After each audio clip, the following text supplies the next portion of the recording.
Добрый день усім добрым людям. Сёння хочу распавесці, як маркіруюцца кабелі на еўрапейскіх будоўлях. Вось надрукаваны этикеткі.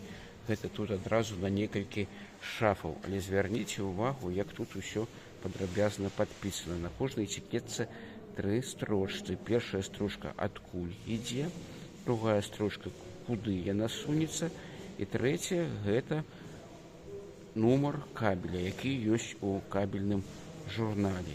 І вось іх па 2 штукі, пачатак і канец. Я знайшоў патрэбную этикетку і зараз павешаю ее на кабель. Прамаркіраваў кабель, вось так выглядае, і вось да гэтага датчыка. І заўжды можна потым паглядзець, ці правільна прыйшоў нумар датчыка, і тое самае у нас павінна прыйсці і сюды.